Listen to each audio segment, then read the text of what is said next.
You're listening to Economics Detective Radio.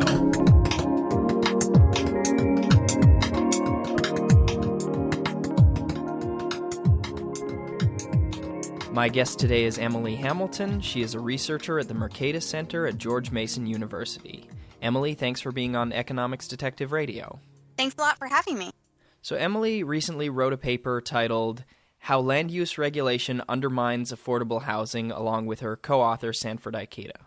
The paper is a review of many studies looking at land use restrictions, and it identifies four of the most common types of land use restrictions. Those are minimum lot sizes, minimum parking requirements, inclusionary zoning, and urban growth boundaries. So Emily, could you tell us what each of those restrictions entail? Sure. So starting off with the first, minimum lot sizes, this is probably what people most commonly associate with zoning is the type of Euclidian zoning that separates residential areas from businesses, and then within residential areas limits the number of units that can be on any certain size of land. And this is the most common tool that makes up what is sometimes referred to as Snob Zoning, where residents lobby for larger minimum lot sizes and larger house sizes to ensure that their neighbors are people who can afford only that minimum size of housing. So it keeps the poor away, effectively. Exactly. And then as far as parking requirements, are often used a tool to ensure that street parking doesn't get too congested. So when cars first became common, parking was really crazy, where people would just kind of leave their car on the street, maybe double parked or, in an inconvenient situation near their destination. And obviously as driving became more and more common, that was just an untenable situation, and there had to be some sort of order to where people were allowed to park. But street parking remained typically free or underpriced relative to demand. So people began lobbying for parking requirements that would require business owners and residential developers to provide parking that was off the street so that this underpriced street parking remained available. But that's grown to today where we often have just massive seas of parking in retail areas, in residential areas, which our paper focuses on. Parking substantially contributes to the cost of housing, making it inaccessible in some neighborhoods for low-income people and driving up the cost of housing for everyone who isn't using the amount of parking that their developer was required to provide. So that's one where you can really see the original justification, and it makes sense. And if you have a business and a lot of people are parking and it spills over onto the street, then maybe that's an externality, and it seems reasonable for you to have to provide parking for the people who come to your business, especially if a lot of them are driving there. But we've pushed that too far, is what I'm hearing. Exactly. Yeah. It does seem reasonable, but the argument in favor of parking requirements tends to ignore that business owners have every incentive to make it easy to get to their business. So in many cases, there's not necessarily an externality because the business owner providing the parking has the right incentive to provide enough to make it easy to their customers to get there. The externality really comes up when we think about street parking, and Donald Shoup, probably the world's foremost expert on parking, has made the argument that pricing street parking according to demand is a real key in getting parking rules right. So on to the next one. What is inclusionary zoning? Yeah, inclusionary zoning is a rule that requires developers to make a certain number of units in a new development accessible to people at various income levels. Often inclusionary zoning is tied with density bonuses.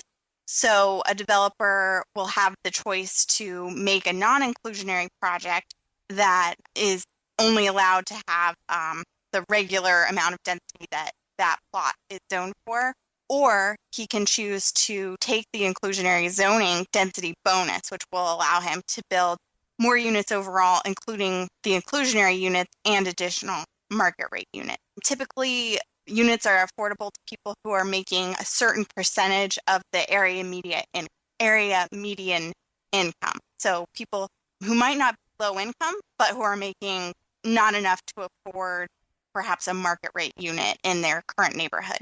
Okay, so that's sort of forcing developers to build affordable units that they then will probably lose money on so that they can build the market rate units that they can make money on. Exactly. That's how cities make inclusionary zoning attractive to developers, is by giving them that bonus that can allow them to build more market rate housing.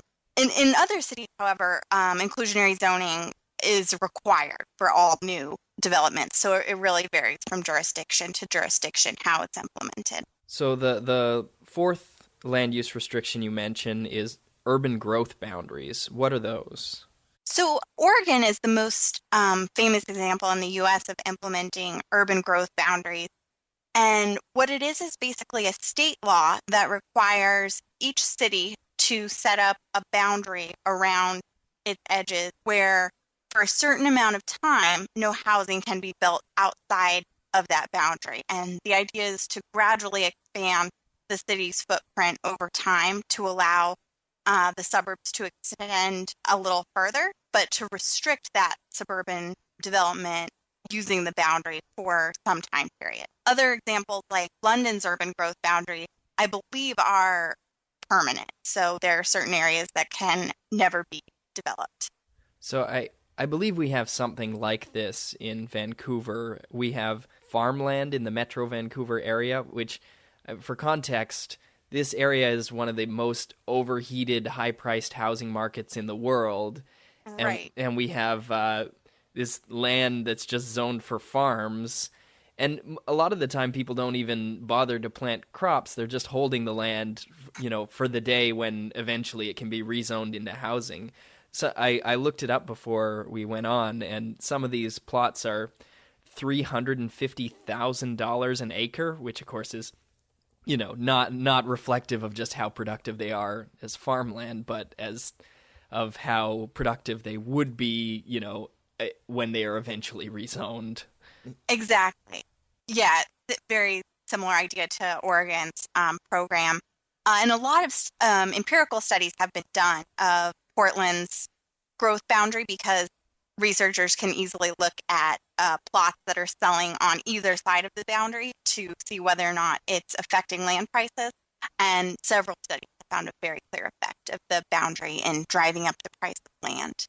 Right. And in Vancouver, the city is very reluctant to rezone, so people are constantly applying and being denied. But it's like winning the lottery, having your bit of useless farmland rezoned to super high value housing, and people are just holding on to that land in the hopes of winning that lottery, which is it's a bizarre outcome. It is. And urban growth boundary supporters often frame it as an environmental regulation that's going to protect this open space while encouraging people to live in more dense and transit and walkable friendly neighborhoods. But it's not as if Portland is free of other types of zoning rules. So at the same time as it has this urban growth boundary, it also has a lot of traditional zoning rules that limit the potential to build up while the growth boundary is limiting the potential to grow out. So it's coming from both directions. So just how costly do economists think these regulations are? What kind of estimates do they have? So I think some of the most compelling estimates look at the macroeconomic effects of these rules, because typically the most binding zoning rules are also in the most productive cities where there's the highest level of demand for people to live, because these are where the best jobs are, as well as the best urban amenities that a lot of people want to live near. One study looking at these macroeconomic effects found that the three most productive cities, which are New York, San Francisco, and San Jose. I should clarify, this is just looking at the effect of rules within the U.S. If those three cities lowered the burden of their land use regulation to that of the median American city, it could result in a 9% increase in the level of U.S. GDP. So these rules are having just an enormous effect on economic growth, not to mention the very substantial effect they have for individuals in making it difficult or impossible for people to afford to live in their desired location. So, San Francisco, that's where Silicon Valley is, and so we think of it as a place with super high productivity tech workers, working at Google, and yet with their housing market being one of the most restricted, so not only is there the loss from the housing market itself, that you could sell a lot of housing there and that would increase GDP by itself, but also there are people living in less productive areas doing less productive jobs who could come and work for Google, but they can't because they've been priced out of the market. Is that where most of the effect comes from? That's right. Yeah. I think the effect is also certainly at that top end of the market where we're seeing all kinds of blog posts and articles about the person making six figures at Facebook who can't afford the Bay Area. So those people might choose to go live in, say, Denver or Austin, or a city that still has plenty of great jobs but isn't as productive as San Francisco or San Jose.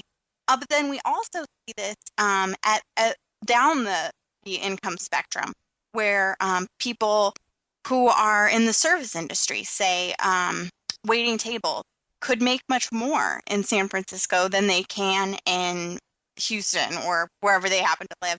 But their quality of life is much better by staying in the somewhat less productive city because of the cost of housing and other areas of consumption that high real estate costs drive up. Yeah, one thing I've heard about a lot of these Californian coastal cities, I think it was Palo Alto, where not a single member of the Palo Alto Police Department lives in Palo Alto because you just can't live there on a policeman's salary, so they all have to commute in every day and then commute out every night.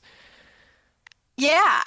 And for some of these, hugely important needed services, it just makes quality of life for the people in those industries so much worse than it would be if they could afford to live closer to their job.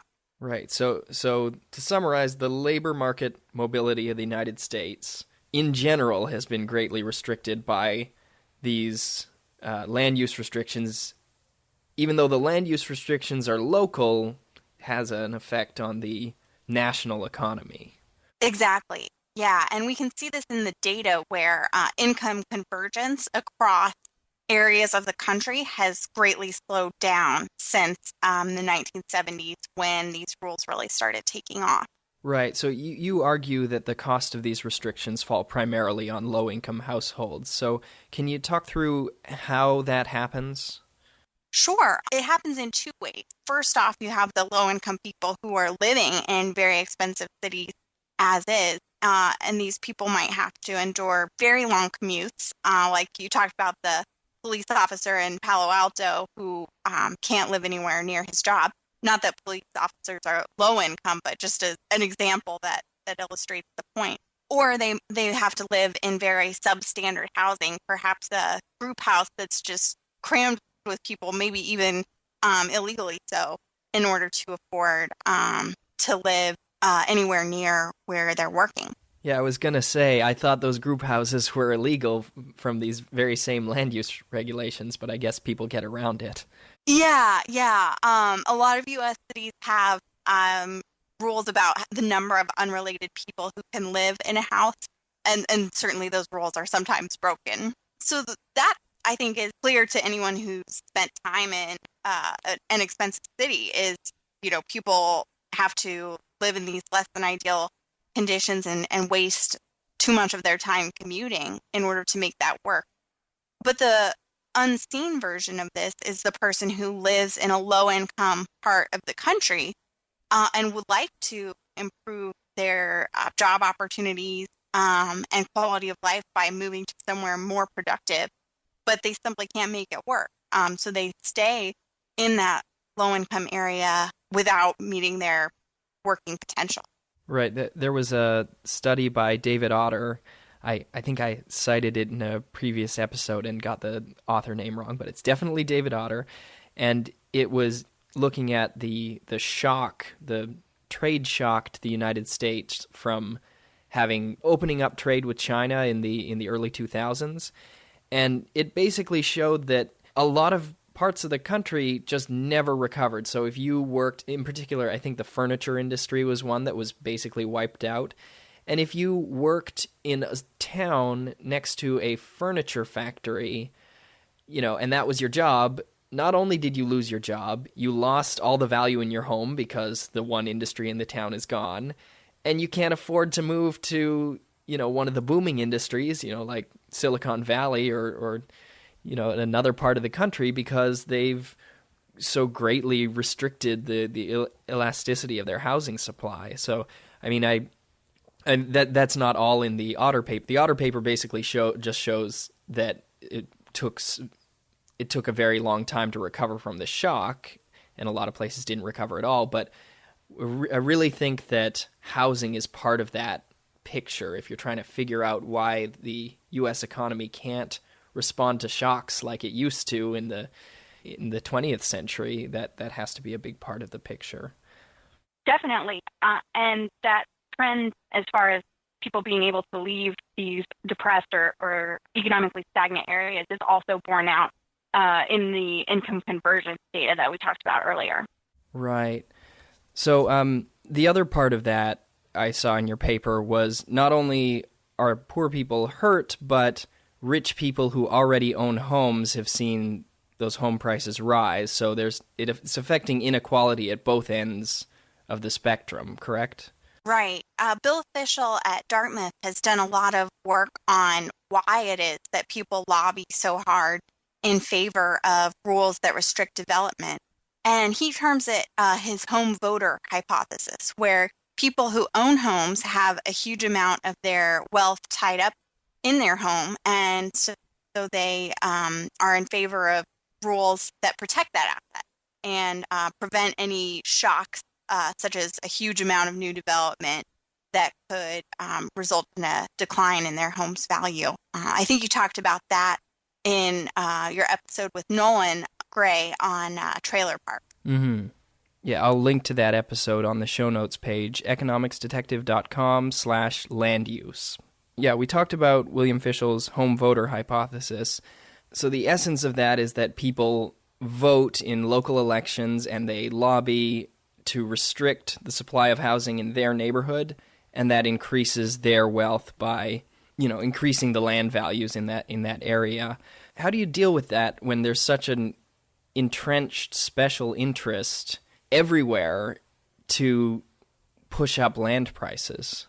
I think that's a hugely difficult problem. And at the same time as we have the challenges with the home voter system that Fischel lays out, we have a lot of federal policies that encourage home ownership as not just good community building tool, but also as an investment. So people are programmed by the federal government to see their house as an investment in spite of the economic challenges that it presents. David Fischel, a law professor at Yale, has done some really interesting work on ways that institutional changes that could limit the activity of homeowners in lobbying against new development. One of his proposals is called a zoning budget. And under a zoning budget, municipalities would have to allow a certain amount of population growth each year. So they could designate areas of a city that are going to only be home to single-family homes, but within some parts of the city, they would have to allow building growth to accommodate a growing population. How would that be enforced, though? It would have to be a state law. or perhaps a federal law, but I think much more likely a state law that would mandate that localities do this. Massachusetts recently passed a law that requires all jurisdictions within the state to allow at least some multifamily housing. So it's kind of a similar idea. The state government can set a floor on how much local governments can restrict development. So what I'm hearing is that different levels of government have different incentives with respect to restrictions. So at the lowest level, if I'm just in like a small district or municipal area and I can restrict what my neighbors build on their property, that really affects my home price, and that's the main thing that I'm going to lobby for at that level of government. But if I had to go all the way to the state government to try to push up house prices in my neighborhood, it wouldn't go so well, and the state government has maybe incentives to allow more people to live within their boundaries. Is that the gist of it? Yeah, that's right. It's easy to imagine a mayor of a fancy suburban community who simply represents his constituents' views that the community already has enough people, life there is good, and so nothing needs to change. But I don't think you could find a governor who would say, our state doesn't need any more people or economic growth. So the incentives are less in favor of homeowners, local homeowners, the further up you go from the local to the state jurisdictions. Right. And people, I guess a big issue is that the people who would like to move somewhere but live somewhere else don't get to vote in that place's elections or in their ballot measures.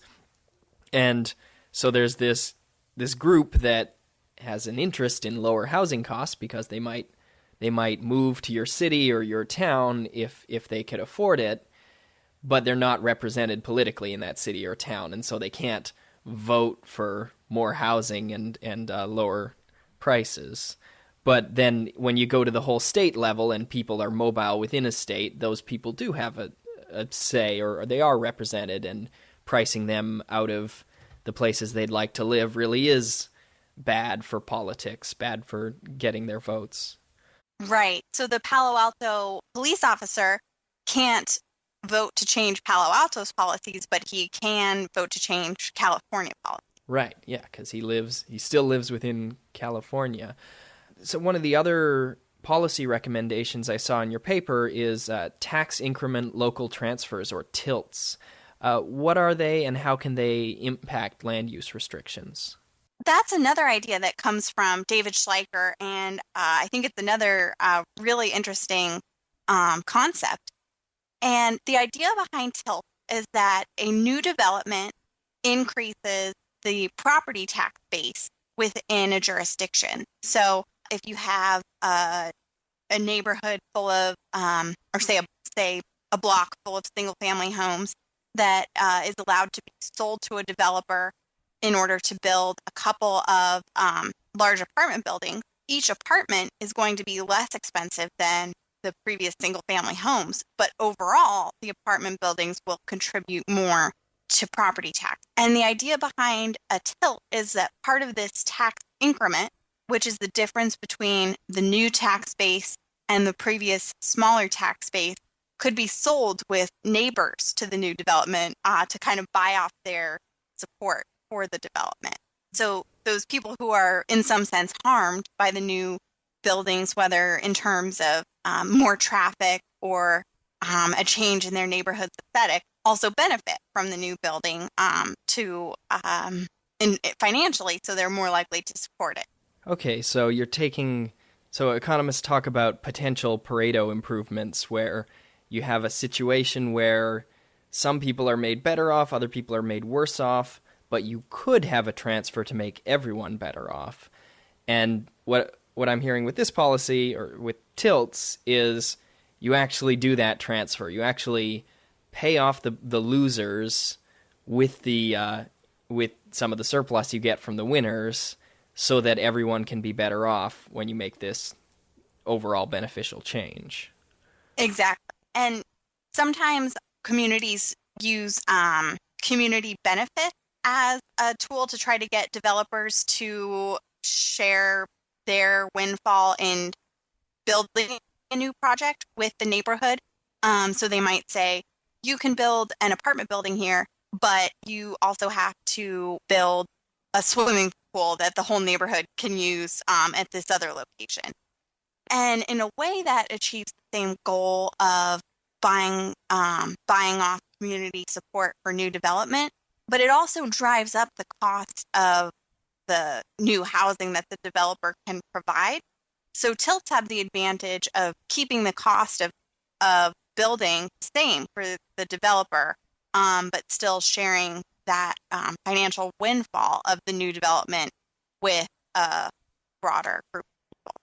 Yeah, I really like that these policy recommendations, it would be so easy to just say land use restrictions are bad, let's not have those anymore.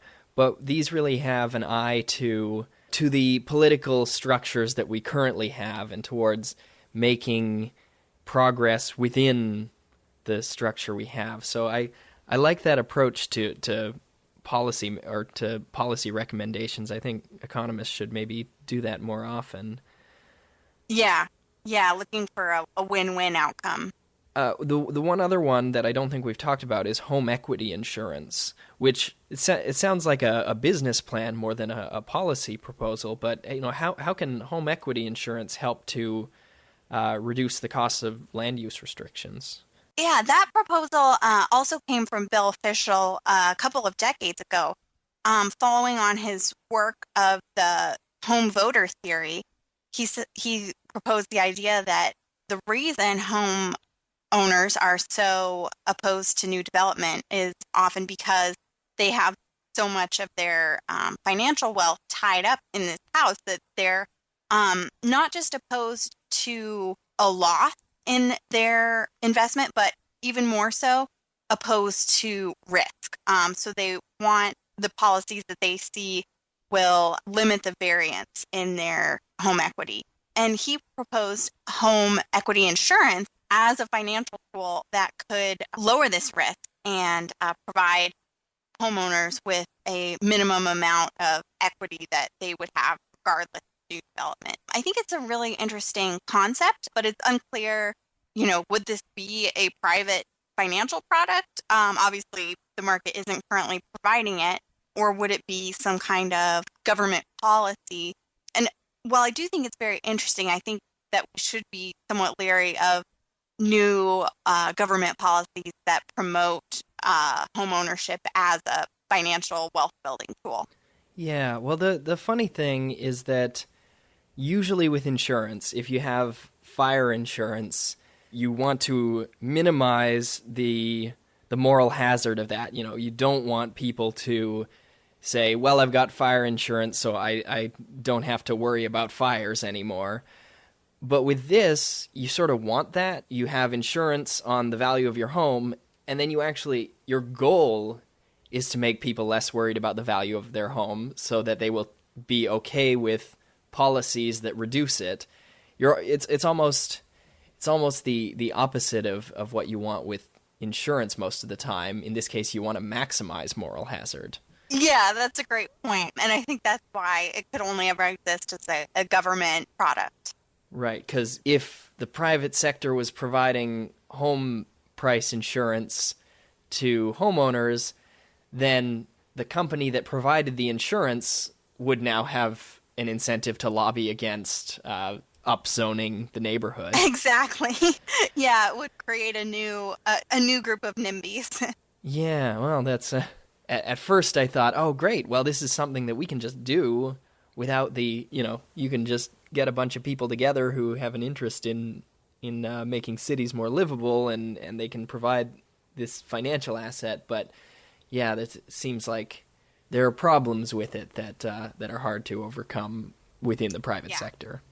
So overall, do you think the tide might be turning on the NIMBYs somewhat? Are people becoming more aware of this issue and of land use restrictions and their effects on housing prices?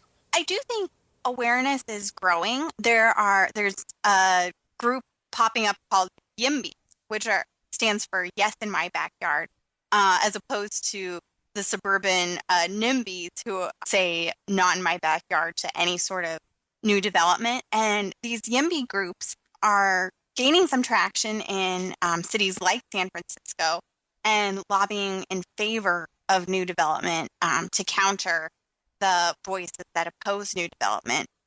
I am somewhat pessimistic, I have to say, just because from a public choice standpoint, the forces in favor of land use regulations that limit housing supply are so powerful. But in spite of my pessimism, I'm seeing since the time that I started working on this issue several years ago, a much more coverage of the issue from all kinds of media outlets, as well as much more interest in on-the-ground politics from people who aren't in the typical homeowner category. Yeah, and I'm hopeful too, but I often see people sort of blame other factors for high home prices. They blame the speculators. The speculators are always the ones that are pushing up home prices, and rarely, I think, blame restrictions, although the YIMBY movement is a happy exception to that. Yeah, I think way too often real estate developers are framed as the enemy in these debates because they're the ones who make money off building new housing. But it's really the regulations that are to blame, both for the inordinate profits that developers can make in expensive cities and for the high cost of housing. Do you have any closing thoughts about land use restrictions?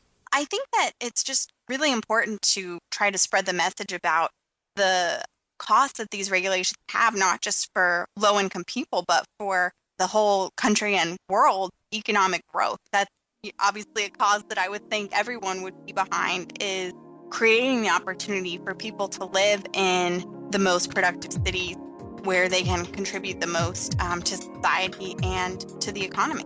My guest today has been Emily Hamilton. Emily, thanks for being part of Economics Detective Radio. Thanks a lot for having me.